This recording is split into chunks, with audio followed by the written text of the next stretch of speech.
natin, okay lang yan. Basta, para sa bayan yung ginagawa natin. Yan, ayusin na natin ito. Yan. Meow, meow, meow, meow. Inom tayong tubig. Kailangan natin ng sobriety.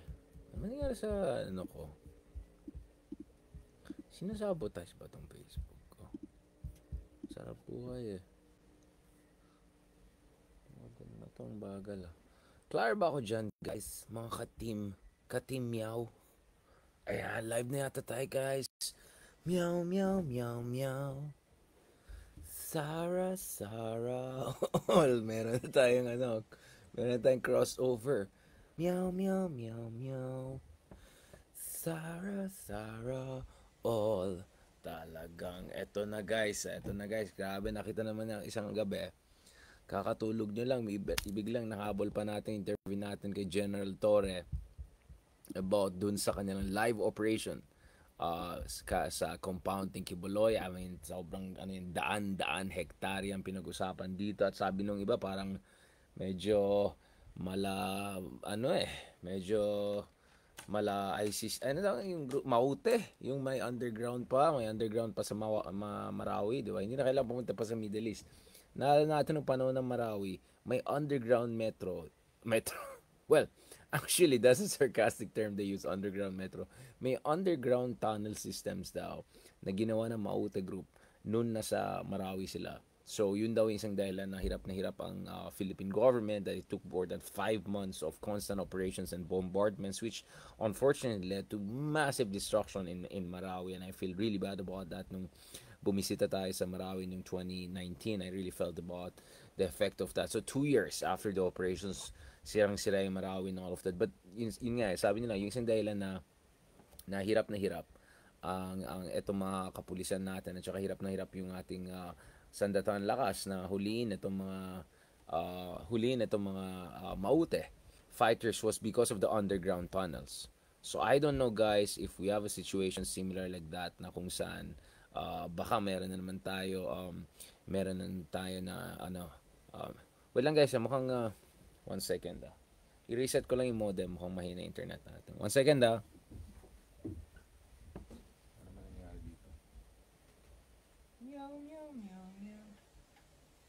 troops looks like an overkill. Yun yung drama ng mga Kibuloy people, Duterte people, which we'll discuss shortly.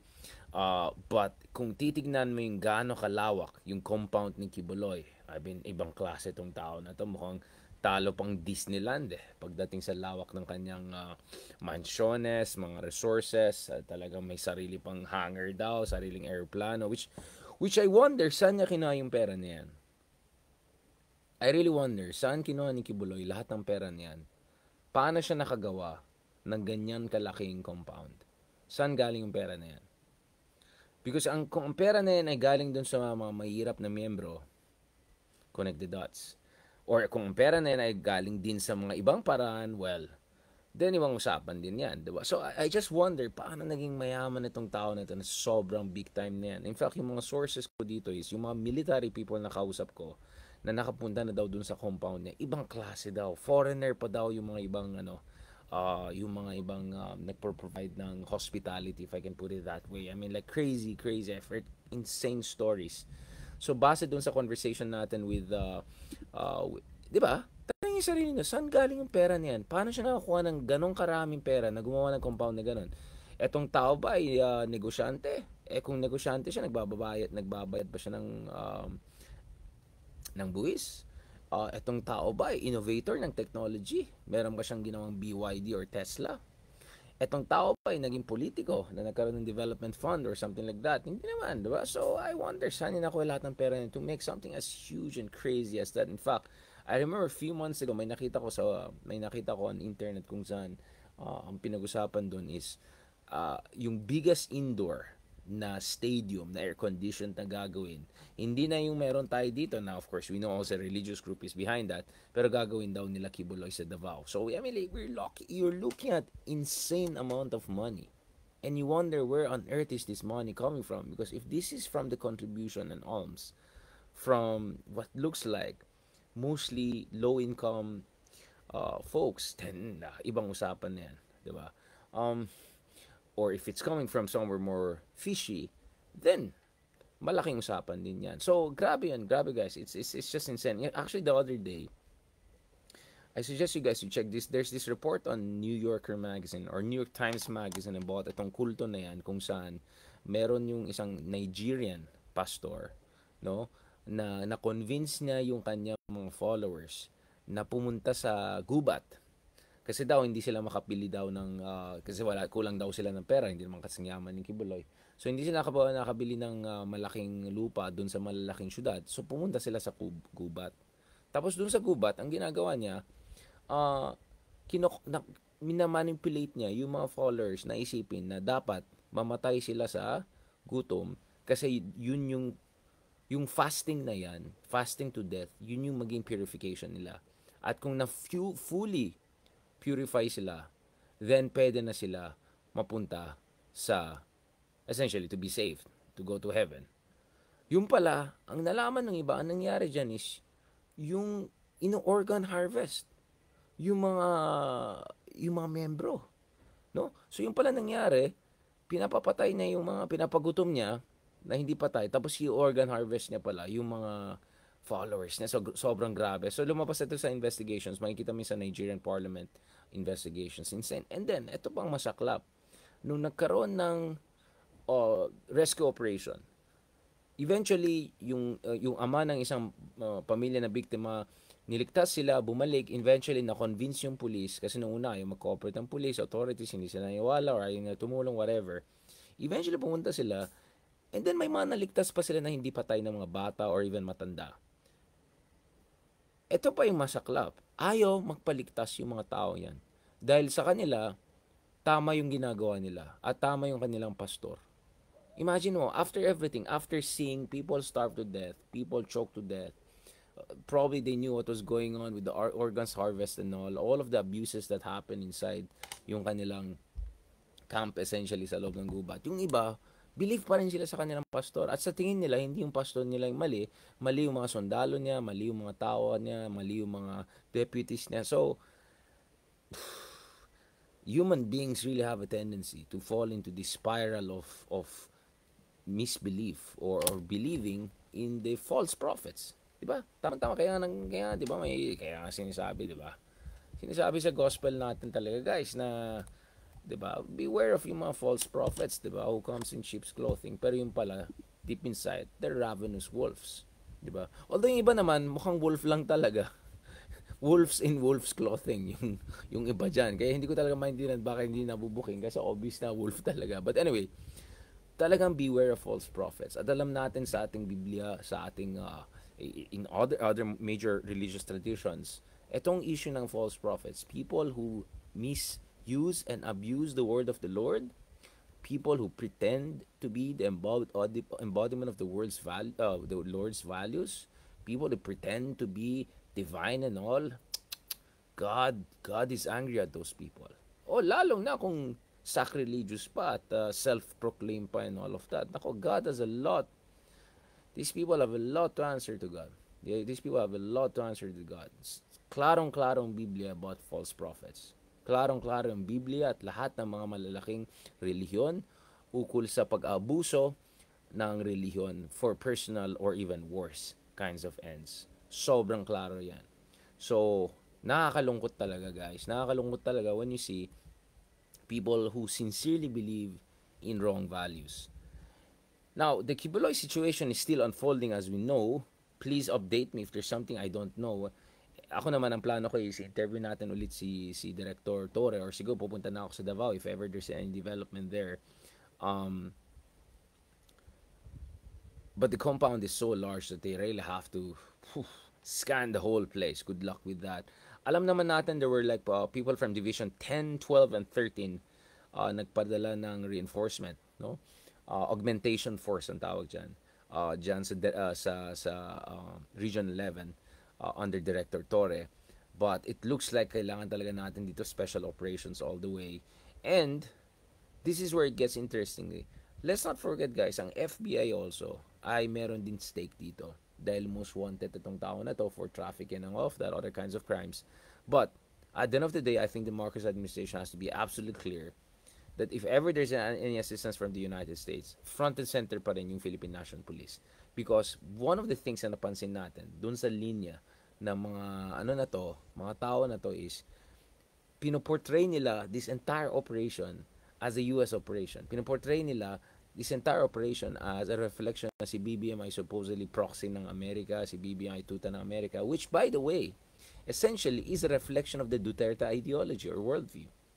And speaking of fanaticism, sige, nakikita ko online actually halos universal yung negative reaction dun sa supporters ni Kibuloy. At interestingly, yung interview natin kay Admiral Torre, medyo putol-putol pa at konti pa, papunta na sa 60,000 views ito. It would have probably been 100,000 views sa YouTube ko if nag-reply ako. But it was Sabbath day, so I didn't want to engage in political debates and all of that. And 99% of the comments are positive. Go General, God bless you General, kaya mo yung General. You know, so you could see overwhelming all across different platforms, everywhere you can see na the people are behind the Philippine National Police on this issue. And to consider, ang daming galit sa PNP at kapulisan dahil sa maraming bagay, whether it's Kotong and all in the past, whether it's the EJK during the Gong's time. But in this case, in the case of General Torre, I could see that there's a tremendous amount of public support sa kanya because I think people more or less understand what's going on here in the case of Kibuloy. Having said, in the case of Kibuloy, it's just so brazen kasi. It's just so explicit. Gets natin what's going on here. The term I hear here is fanaticism, right? And a lot of people would say fanaticism is not a reflection of faith. There's no such thing. We can go verse by verse whereby it is about faith in the Lord. But at the same time, it's also making sure you're not hypnotized or you keep away from witchcraft, diba? Tingnan nyo, for instance, yung chapter about Capernaum, right? I think this is also in Matthew, Gospel of Matthew, right? About when Jesus Christ went to Capernaum, right? And he wanted to make clear that even though he heals people with conditions, hindi siya nag-engage in witchcraft. So we can go biblical about this. And I'm saying this not because I'm a pastor or self-proclaimed whatever. It's because I bother to read the wisdom and the spiritual values that nandun sa ating Biblia at sa ating mga religious texts. All the major religions, Judaism, Islam, and Christianity, right? Monotheistic religions. Anyway, going back to General Torre, what I appreciated is that he was also very honest. Na mahirapan sila dito. At pangalawa, they are under extreme amount of pressure, right? So let me just pull it out para remind you, yung mga hindi nanood ng live. Ano may internet issue dito because I don't know, it's because of the rainer. So it was absolutely clear na malaking pressure sa gobyerno ngayon to get the Kibuloy one right. Kasi napahiya talaga. Yes, idolatry is ano yan, it's a sin, it's a major sin. Whether it's in Islam, shirk, or in Christianity, it's a big sin. It's a big sin, diba? Nakita niyo, what was the context of 10 Commandments by Moses? Nandun siya sa taas, praying, getting the message from the Lord, and then sa baba, back na naman to mga kulto-kulto yung mga tao niya, tapos pinagalitan ni Moses, diba? So, that's why I'm saying be very, very careful about these things. And please lang, don't use religion, alright? Don't use religion to manipulate people or to try to shut down legitimate criticism, especially when something criminal is happening. Alam ng Diyos yan na gaano ka mali, gaano ka sobrang sin to be a false prophet. Sobrang alam ni Diyos. Alam. Alright, I'm 100% sure about that. Now, going back to this, guys. So, ito yung interview natin. And tingnan mo, I was very clear to General Torre na ito yung first time na may attempt po kayo to have some sort of arrest being enforced. Naalala ko, medyo na water bomb pa yata yung mga PNP officers nung last time, di ba? At medyo kung ano-anong sinasabi nila na parang binibiktima mo sila. Even I think Duterte has also said something about this. So I was wondering if there was enough pre-planning and coordination this time at bakit mukhang at tingin nyo medyo kapos pa rin yung preparations nyo. Did they also make certain adjustments? What's going on here? Compared to the last time, nakapasok naman kami rito on our terms actually. Except for some kasi na water bomb sila last time. Sa sidetrack ng mga searching parties, we were able to do the searches. Kaya lang, siyempre, considering that this is the first time that many of us, or most of us, or almost all of us, had come into this compound. Wala kaming familiarity sa struktura niya, except for what the informants have been describing to us, which of course, they describe lang sa amin yan. So, we look for him everywhere. May mga areas pa actually na hindi pa namin natatapos eh. So, we're still waiting for sunrise at magsimula uli kami sa paghahanap sa kanya. So this is gonna be a whole overnight operation, so all the way into tomorrow. Yeah. That's what you're thinking. And you're gonna be on standby, General. I can see you all already, the full gear and all of that. Again, without giving away too much operational detail, are you expecting more help to come in from the national government in the coming hours or so? Ito yung sinasabi ko na, We are already planning the augmentation shifting. force. Siguraduhin namin na hindi namin bibitawan tong lugar na ito. At sisiguruhin namin na mahanap natin si Apollo Kibuloy dito. And General, to what degree is also you feel pressure, especially kasi yun sabi ni ang tanong ko sa President kanya. the other day na Fairness, heads will honest roll yung answer niya. dahil doon nangyari kay Alice Go. Now, of course, thankfully, yung mga counterparts natin sa Indonesia were able to do their job. But some would say that was an embarrassment to the government and kind of an indictment of the law enforcement agencies. Are you feeling pressure na dahil doon nangyari kay Alice Go at yung mukhang nainis si BBM doon sa mga gaps na nangyari na this time we have to get this right when it comes to Kibuloy and this issue, or you're saying they're completely unrelated? Obviously, there's really pressure kasi Obviously, there's really pressure, di ba? Si Escudero is a Senate President. Had already decided the PNP na nakakaya ng PNP, hindi huli-huli si Kibuloy, matagal nang may warrant. Right. High profile personality, karumaldumal ang kaso. Di ba? Sobrang honest naman si General Torre, in fairness, di ba? So, sa ngayon, I really appreciate that. Hindi siya defensive and all. And General, I know you need to move forward, but I want to also ask you, ano po yung masabi niyo dun sa mga accusation ng mga supporters ni Kibuloy? Including on SMNI kanina, inatak kayo na may bias daw kayo, na ang ginagawa niyo lang yung utusan niyo ng Amerika, na illegal po yung ginagawa niyo, aggressive at immoral po yung ginagawa niyo. Ano yung masabi niyo dun sa mga ganitong accusations laban sa inyo? What is the basis for you to enforce this arrest to begin with? Expected naman sa kanila yan because natural, supporters. Parang walang say-say yung pinagsasabi nila essentially. Nasa kay Kibuloy actually yan kung gusto niya talagang patunayan ang sarili niya na inosente or talagang habang buhay na lang na ganyan siya, na may hinaharap na kaso. So, may mga... Naalala mo yung sinabi ni Bato noon, kung wala ka naman ginawang mali, wala ka dapat ikakatakot sa mga otoridad. Naalala mo yung sinasabi ni Bato parati yun, dun sa mga alleged narco-politicians, sa mga alleged na involved sa drug traffic and all. So, yun ang parati ko sinasabi. Si Bato, kung wala ka namang ikakatakot, wala kang ginawang mali, ba't ka natatakot sa ICC? At ito naman kay Kibuloy, kung wala ka namang ginawang mali at politically motivated lang, anong ikakatakot mo?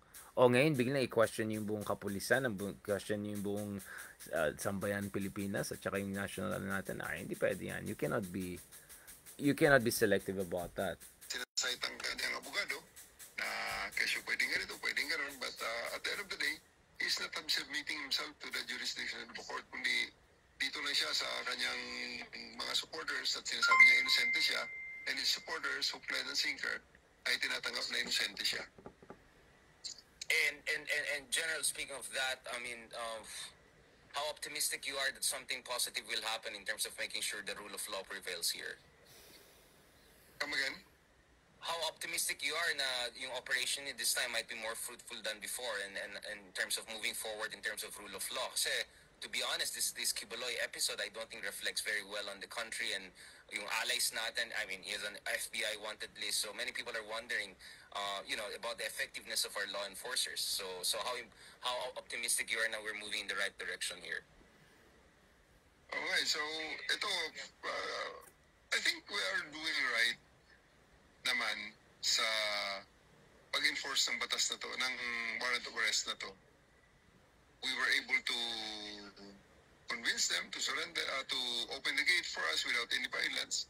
Pero talagang, ang limitations talaga ng manpower din at saka ng time constraints, naka-isang araw pa lang tayo. Pero hopefully, bukas, mahababang araw, magsimula tayo ng maaga. So, General, just to confirm, has there been casualty or something? Because I'm seeing on Twitter and Facebook, some people are saying na may makilala sila, may casualty. So, ito yung heart attack case, no? Yung cardiac arrest case. Hindi ito encuentro. Here, General, in terms of, has there been encounters or armed confrontation so far? walang armed confrontation dito. May sinasabi sila na namatay na dahil na heart attack and will be investigating that first kung talagang related ba yun sa operations na to or talaga namatay lang sa heart attack lang talaga.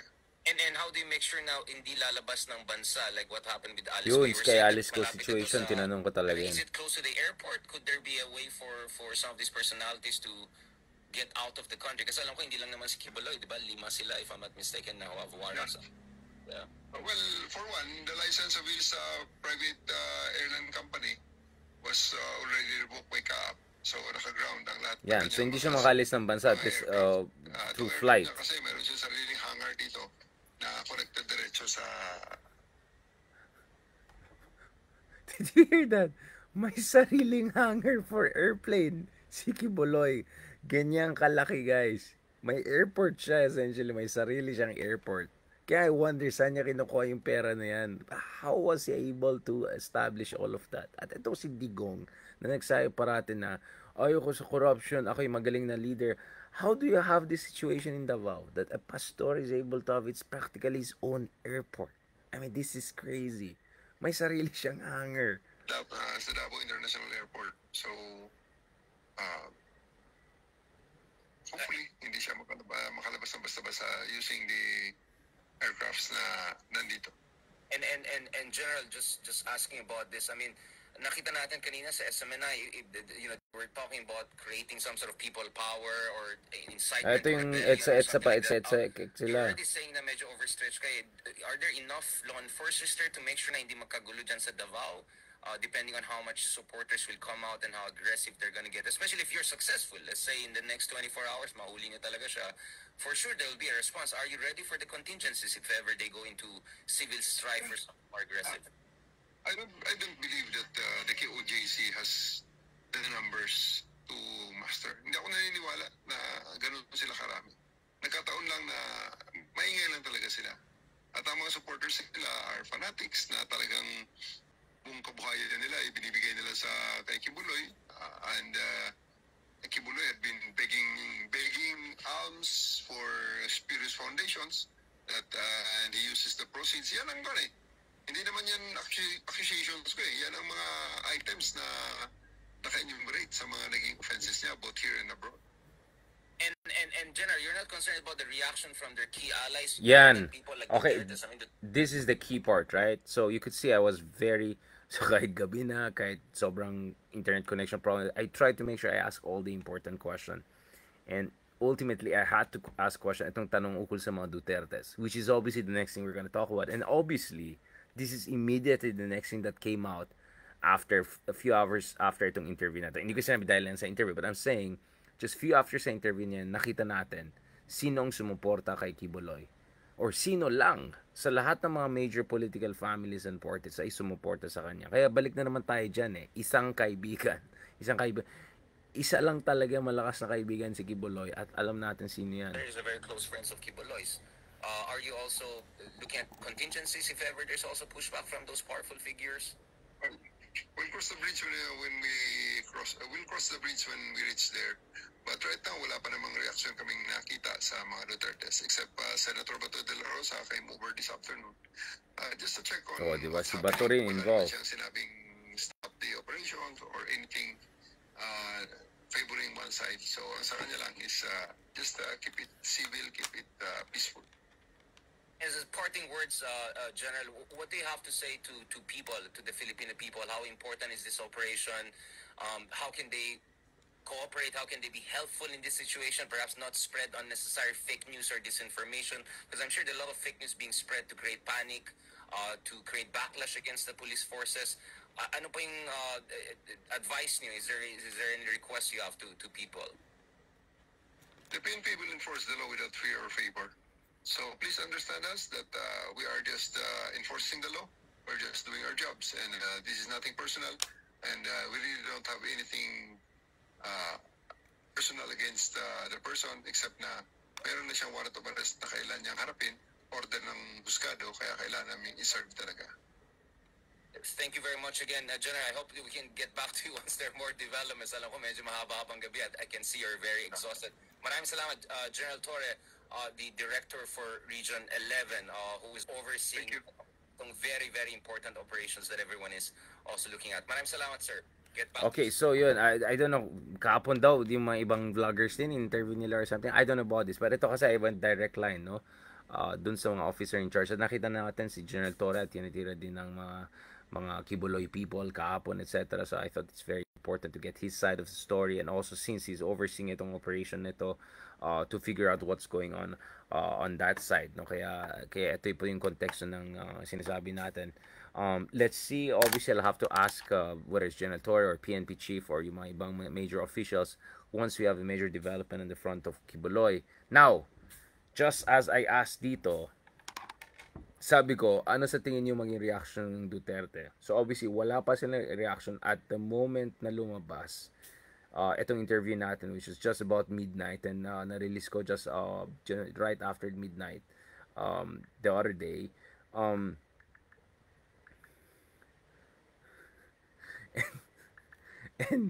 I mean, just when you would think na si Sara Duterte at mga Duterte na matututo sa buhay at they will not push the envelope even further after yung lahat ng mga kapalpakan nila sa not even their governance and all of that, but yung mga press releases ni Sara, I mean, who the heck is her press release people? Siya ba nagsusulat niyan? Paki-proofread naman, pag grammar check pa bago pero it's not even that it's the content. 'Di ba? Yung pa yung sinabi niya na meron pa silang isa pang Di ba may sinabi siya na meron pang isa pang kabanata or isa pang libro na yung pagtataksil sa kaibigan. You can give it a lot of different angles. But in fairness, in this case, I think the Dutertes were absolutely determined to make sure na yung loyalty nila ay klaro at walang pagtataksil ang mangyari. So ito yung immediate statement na nakita natin early in the morning, very early in the morning, nung isang araw. Ito from Sara Duterte. I mean, ibang klase. Hindi ko tinututulan ang implementasyon ng anuman warrant of arrest na naaayon sa batas. Ngunit, kailanman ay hindi katanggap-tanggap ang paggamit ng dahas laban sa mga inosenteng mamamayan. Parang, wait lang tayo dyan. Like, wait, this is coming from the same people who oversaw, not thousands, but potentially tens of thousands of extrajudicial killing nung time na nasa poder sila. I mean, the idea of these people talking about ayaw nila ng dahas, galit sila sa dahas, at gusto nila ng mapayapa na bagay or rule of law. I mean, this is insane. I vehemently condemn the gross abuse of police power. Gross abuse of police power. Gusto natin pag-usapan yung nangyari sa nanlaban, nangyari sa mga extrajudicial killings, nangyari sa lahat ng mga kalokohan na nangyari ng panahon ni Digong. In the takeover of the KGOC compound area today, which led to the harassment of religious worshippers, the abuse of minors. I mean, what is the basis for that? And the unnecessary loss of life. Well, speaking of that, di kung sana surrender na si kuya, di wala nang problema. Hindi na kailangan na yung buong compound ay masurround ng pulis at magdadala ng batalyon ng mga tao. Di kung sana, noong una pa lang, as any good leader, ganito na lang, kung magaling kang leader, kung maayos kang tao, forget about whether pastor ka or self-proclaimed, whatever ka, the last thing you would do is you will endanger the life of innocent people. And here, by digging in the compound, pinahamak niya buhay ng lahat ng mga tao na to. Dito sana dapat nag-surrender na siyang una pa lang, tapos ng usapan, and then leave it to the rule of law. And you can argue it before the case, before the people. Diba? These acts are not only a blatant violation of constitution-protected rights. Duterte is talking about constitution-protected rights. Excuse me, let me remind you, you did not give due process or whatsoever dun sa thousands, if not tens of thousands of Filipinos who perished during your drug war. And sasabihin mo, ay, nanlaban lang naman sila sino naman maniwala sa inyo? Walang naniwala sa mga ganito. Alright? Except, of course, speaking of kulto, speaking of fanaticism, kung ang fanaticism ay kulto lang sa mga ganitong tao, di okay na. Alam natin, pagdating sa kulto at fanaticism, medyo unfortunate applies also to political figures. But the betrayal of the trust that we Filipinos place in the very institutions sworn to protect and serve us, talagang laki ng respeto ni Madam sa Constitution natin hindi ko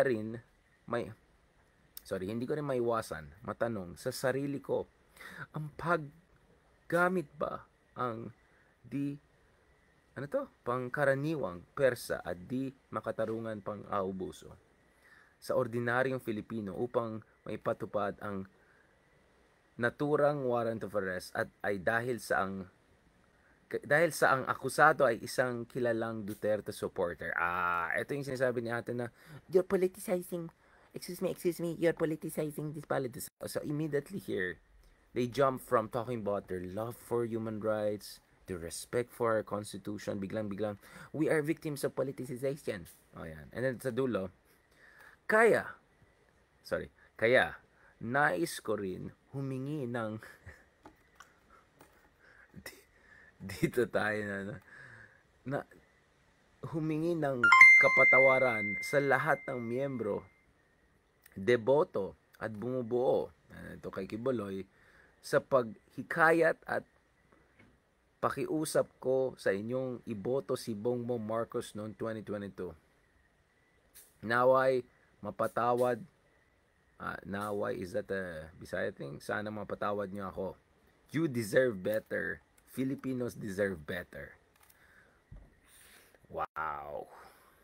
Talagang ganda nito.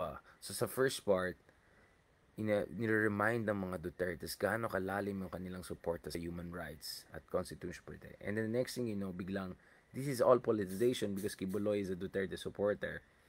At pangatlo, immediately she goes there and says, dapat hindi tayo bumoto kay BBM, mali siya. Essentially, wait, ang sinasabi ba niya dito, ang taksil ay si BBM? Yung sinasabi niya sa susunod libro, magsusulat siya ukol sa taksil na kaibigan. Si BBM ba ang tinutukoy dito? Interesting. Very interesting. Akala ko si Tambaluslos, yung pala si ano. And then of course, as if that were not enough, nagsalita rin yung tatay. Itong tatay na to. Itong napakagwapo na tatay. Okay. Si tatay naman, nag-release ng statement yung PDP Laban. Just to give you an idea, this is not the PDP Laban, okay, of Nene Pimentel. Okay, this is not even the PDP Laban of Coco Pimentel. This is a PDP Laban led by Robin Hood Padilla. Okay, so yun yung level ng PDP Laban na yan. This has nothing to do with that PDP Laban that fought for democracy, for federalism, for rights of the Mindanao people back in the day when Nene Pimentel was in charge. God bless his soul. This is not even the more trapo version that came out when his son was in position of power. And definitely this is not even the Pacquiao version of PDP Laban that tried to at least inject some sort of compassionate, yet I'm not sure how properly crafted understanding of anong pangailangan ng ating bansa, with all due respect sa ating pambansang kamo. And I think his heart naman always is in the right place. In fairness, nag-agree naman kami ni Lenny, Ma'am Lenny. His heart is in the right place. Ito ayon sa PDP Laban, ito yung partido ni Robin Hood Padilla at Digong. Our country has never been in a more tragic state as it is today. Well, I would say this is exactly what we should have said when you guys were in power. Rights have been trampled upon and our laws derided. Our laws derided? What?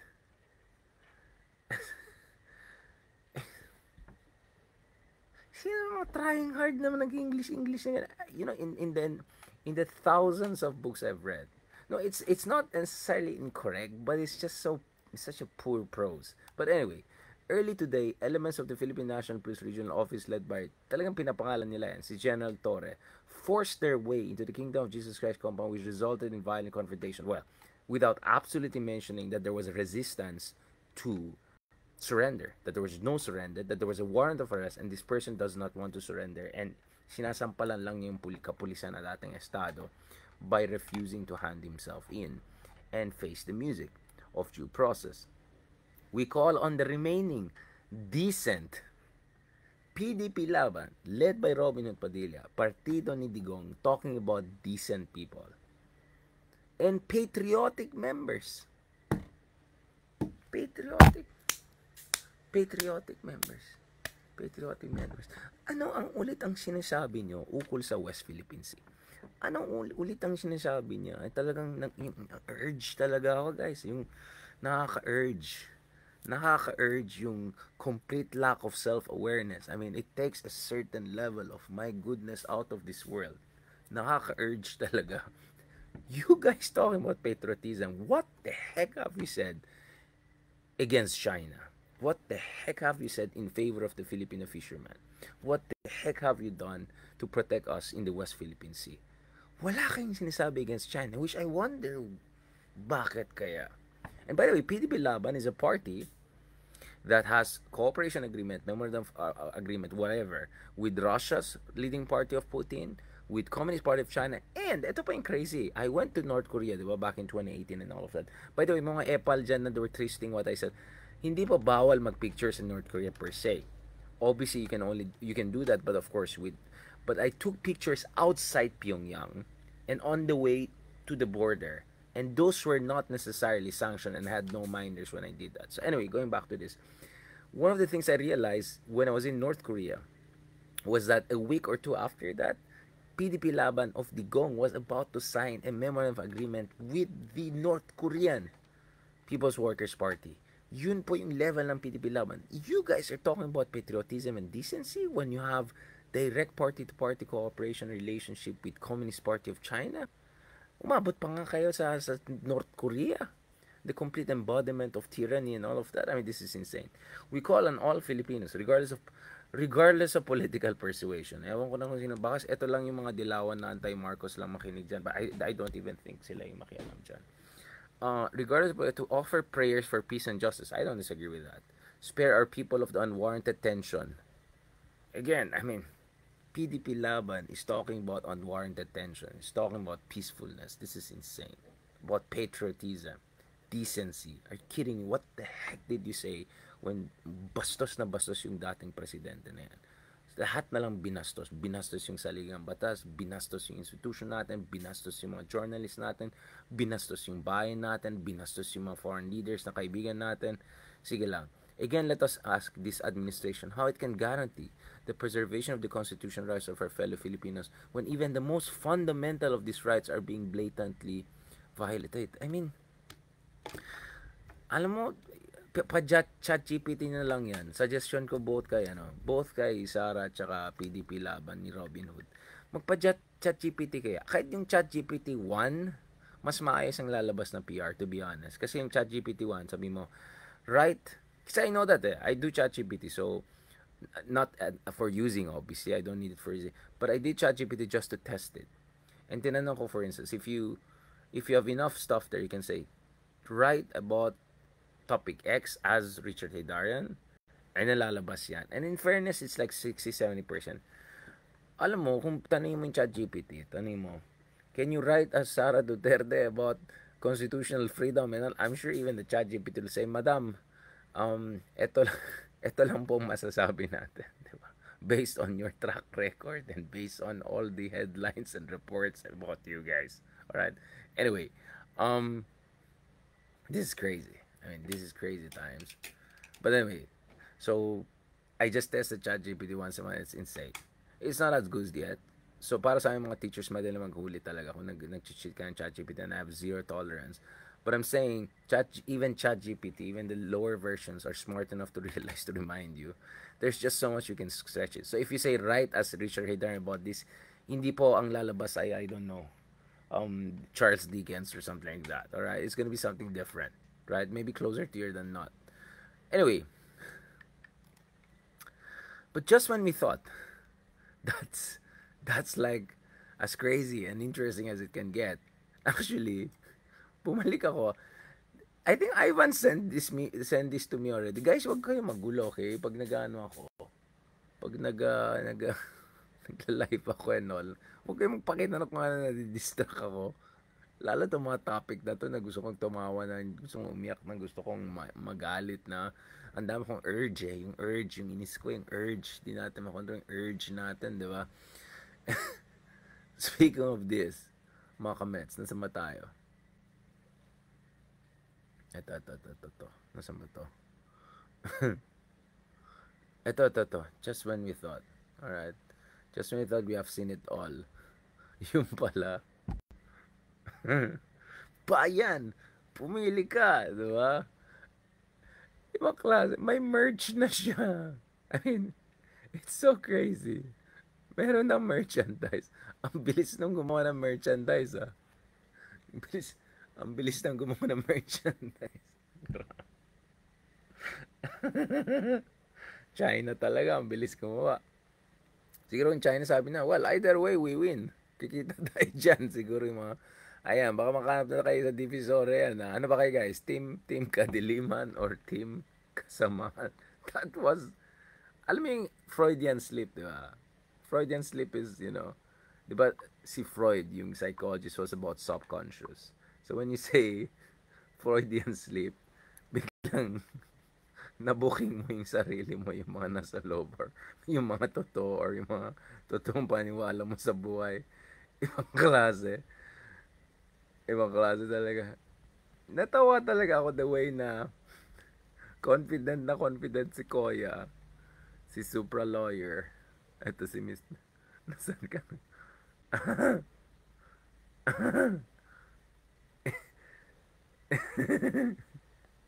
Hindi, iba yata yung sinend ni Ivan sa akin. Yung isa pa na parang kamukha niya. No?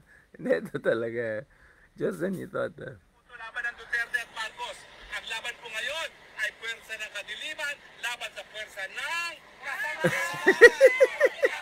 meow, meow, meow, meow, meow, meow, meow, meow.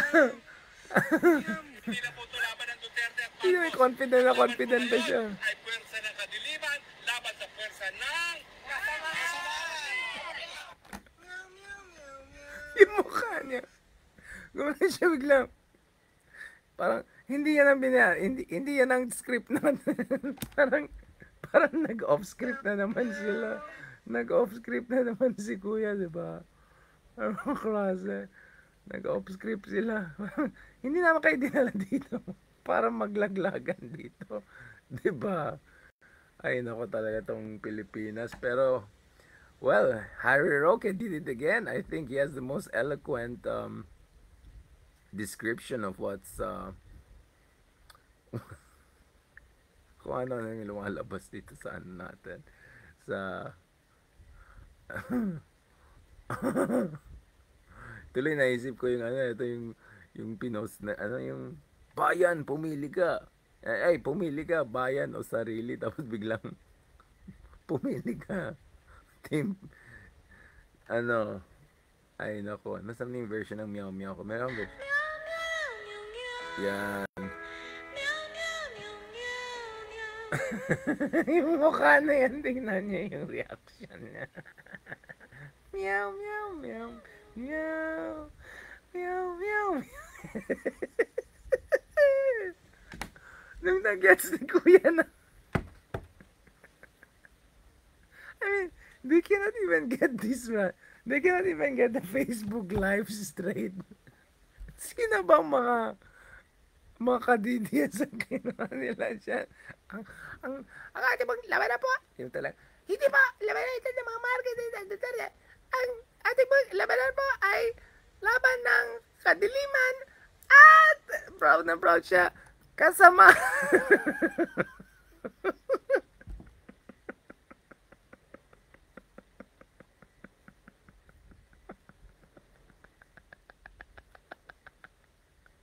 Siguro, yung mga nasa likod,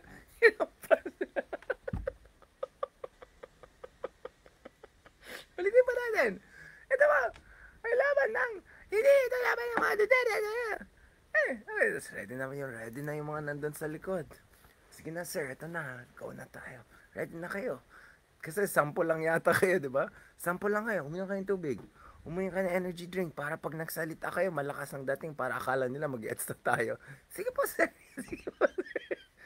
So siguro, dahil yung instruction sa kanila, lakasan niyo yung boses niyo para mukhang marami tayo. Hindi na nila inisip. Hindi na nila inisip. Yung sasabihin nila, in defense naman dun sa mga sa mga kasi 'di ba, usually ang sinasabi, ang laban ng kabutihan at kasamaan. So nauna yung kabutihan, 'di ba? So siguro yung mga ibatan, laway dito sa muscles. Ready na tayo. Sample lang tayo guys ha. Pero dapat pag napakinggan tayo ng dun sa live ni attorney, dapat mukha tayo marami. Okay? So, eto. Ang problema syempre, buong buhay sanay sila. Laban ng kabutihan at kasamaan. So, nung sinabi ni Kuya, lakasan niyo, marami kayo. People power po tayo. Ganun. Ito po, ay labanan po na katiliman at kasamaan.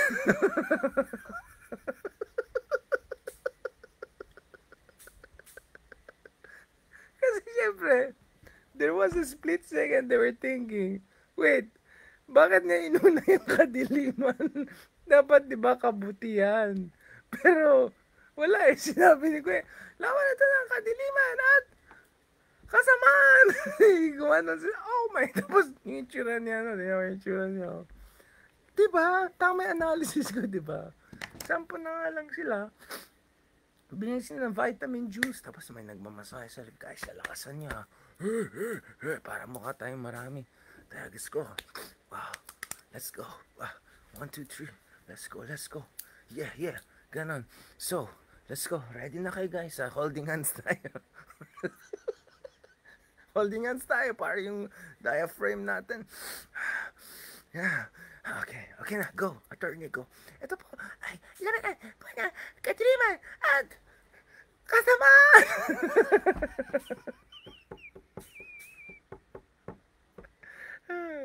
Nagbabalgang ang nangyari.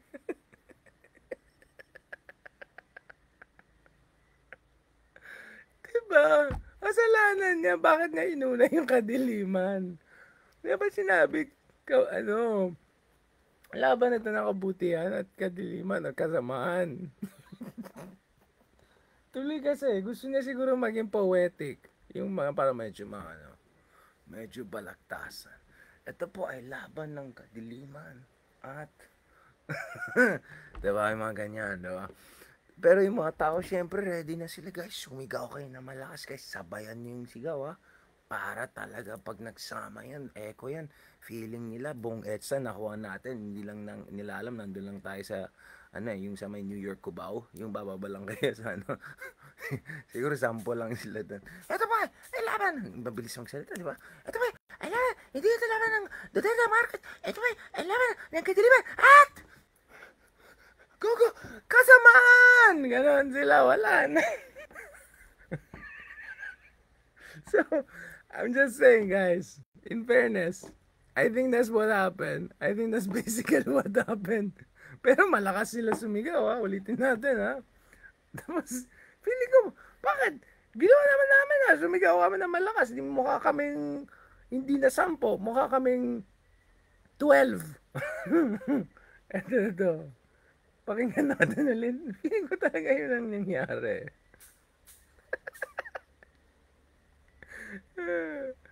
Meow. Laban ng Duterte at Marcos. Ang laban po ngayon ay pwersa ng kadiliman laban sa pwersa ng kasamaan.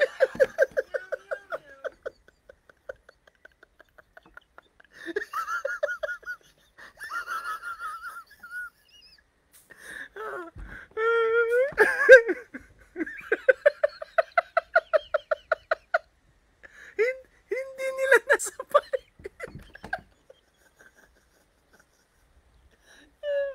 Isa na nga lang trabaho nila. Mali ba? Tingnan mo, hindi nila sinabay. Kasama. Nagtinginan siguro sila. Sila po ito laban ng Duterte at Marcos. Ito yan. Ang laban po ngayon ay pwersa ng kadiliman laban sa pwersa ng kasamaan.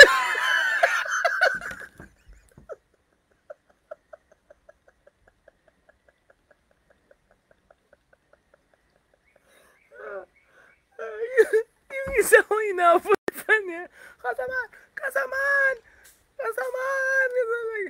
Oh my God, that was actually, let me apologize. I think the instructions were correct talaga kasi may time lag pa yung iba eh. Okay.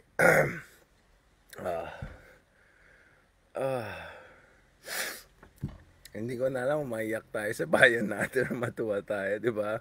Di ba? Tingnan, may delay talaga. Ito.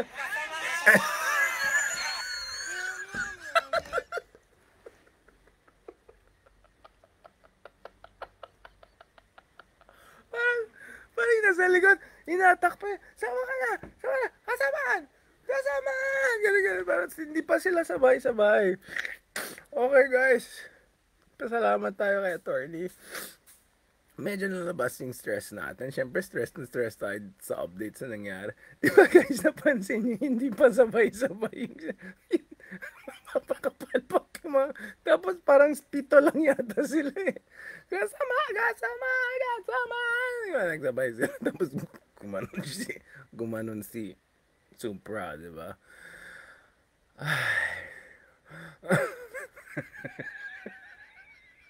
Refund na yan, refund. Alam niyo guys, yung sa classroom, pag inis ka sa teacher, tapos yung dinedrawing niyo sa table, yung eject pilot, yung eject. Oh my God, this was, oh my God. Oh my. Okay. Guys, promise, water lang talaga to. Believe me, this is water. Pure water, great water, Siargao water, Philippines water, great water, nice water, pure water. And, oh my God. Actually, hindi sila sumabay. Tapos parang pito lang yata sila or 5 lang sa kasama. Sa bagay, kasama, hindi nagsama-sama sila, di ba? Oh my God. Oh my God. Paano tayo nakarating sa ganitong sitwasyon? What have we done? Yung parang ko narinig, ginusto niya yan eh, or parang you get what you deserve. Hindi eh. Hindi yun eh. Parang yung mukha ni attorney nakaganon. Nakaganon din yung itsura ko pag, bakit ganon yung bansa natin? Pero actually kahapon, hindi ako makatulog kasi nag-iisip ako, ano bang mas masama? Kasamaan or nakadiliman? Kasi, di ba? Ano bang mas masama sa tingin nyo? I mean, ganito na lang, simple lang solusyon ko dyan. Ako po ay nagtuturo sa UP Diliman, right? Mukhang okay naman, pero kung sinabi UP masamaan or something like that, hindi pwede. I don't know. I'm just saying, ang dilim kasi, parang mas masama yung masama kaysa dilim. So ano ba talaga? Pero panalo talaga sa akin yung may merch. May shopping na. Meow, meow, meow, meow, meow. Meow, meow, meow. yung confidence talaga ni Kuya, hindi ito laban ng Duterte at Marcos. Hindi ito ang laban ng mga malalaking pamilya. Hindi ito laban ng politika. Ito po ay laban ng, dapat kabutihan sinabi niya, di ba? Kadiliman at kasama. Gusto ko makita yung behind the scenes. Kung sana may video ng mga tao.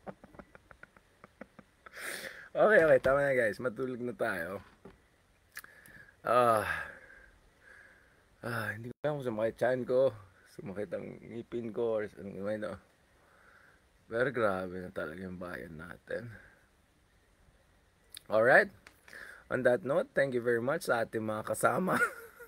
Whether mabuti or hindi, whether madilim or hindi, kasi dito medyo madilim-dilim na. I hope guys, you enjoy this kind of conversation we have had so far, and I hope tuloy-tuloy itong conversation natin. We hope to see some updates on the Kibuloy situation over the next 24 to 48 hours. Katulad ng sinabi ko actually, pagdating sa Marcos administration, serious na tayo. Pagdating sa Marcos administration, there are two major issues moving forward. One is, dapat bawi talaga sila kasi paya sila ng big time kay Alice Go. And as if that didn't come that didn't come on top of Bantag. Remember guys, let's not forget Percy Lapid. Percy Lapid's murderer is still at large, or murderers for that matter, right? Including the potential or alleged mastermind. Tevez. Hindi ko lang kung may latest updates, pero may drama selfie update pa si Tevez. And then nakalis pa si Alice ko. So if Kibuloy is not caught at baka lusot siya, ewan ko na lang. Yung meow meow meow kay Kuting na yan. Meow meow meow meow. Ayan, hindi na Tigre ng Norte, maging Kuting ng Norte. So meow meow, ingat na lang. Pangalawa, please lang yung PhilHealth issue. May mga ewan na siya nga dyan excited. Bakit yun yung pinag-usapan niyo mga seryosong issue? Hello?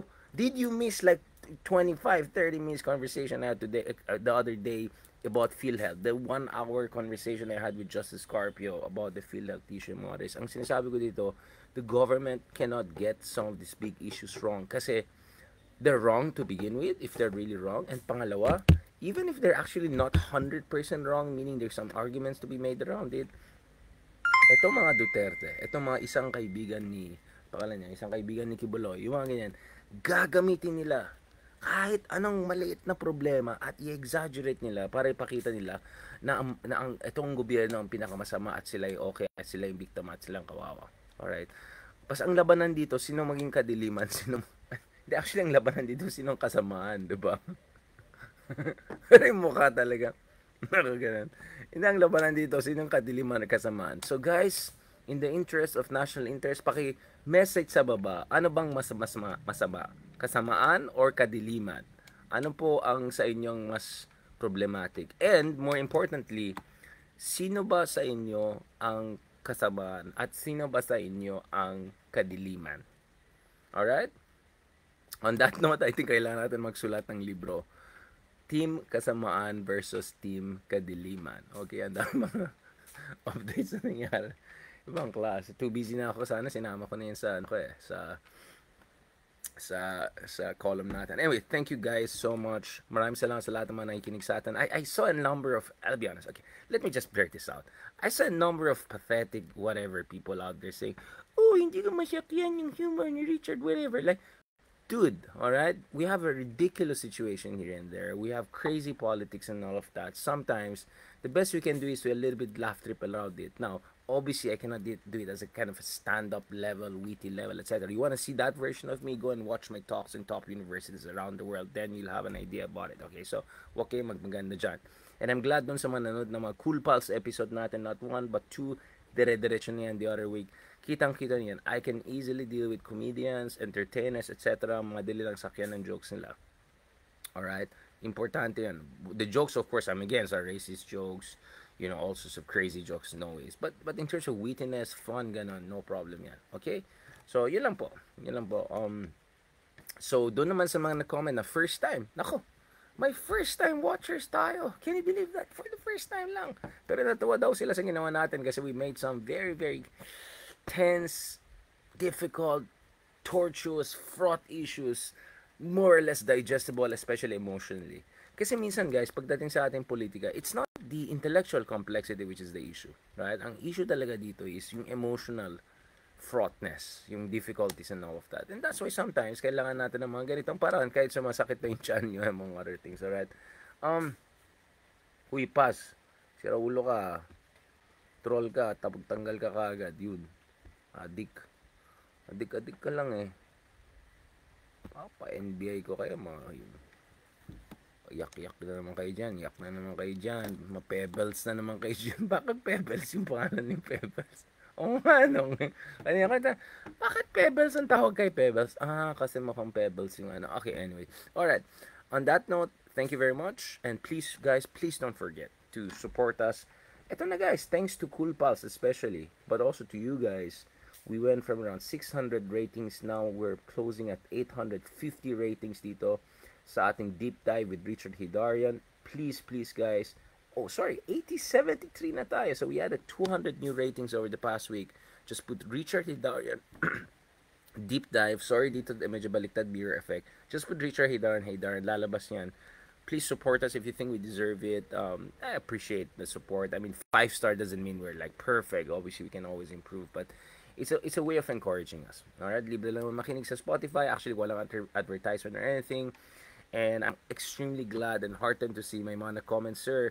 I love your podcast kasi yung background noise ko yan pag nagugas ako ng pinggan or naglilinis ako ng bahay or you know what? I'll take that as a compliment. If I'm the white noise that makes you sleep, if I'm the white noise that gets you through your gym and exercise, that means we're doing something right. Because at the end of the day, hindi ito ay usapin na magsalita lang tayo once in a while kung trip ko lang magsalita. Ito ay usapin na gusto natin maging kasama sa inyong daily life in the best way possible by working on the mind and the heart, because those are the two most important things to work on para yung urge natin. Alright? Urge natin. So, on that note, ito na yung theme song natin. Meow, meow, meow, meow. Meow, meow, meow, meow, meow. Pag tayo gumawa ng Spotify event or something, yan ang maging kanta natin. Sabay-sabay tayo kakanta. Meow, meow, meow. Tapos yung ano yung sta, what is yun? Sta. Yan, para kasama kami ni Lola. Okay? On that note, good night, God bless, and talk to you soon. Mabuhay po kayo, and sana mahuli yung kailangan mahuli. At may God save those who have been manipulated and abused by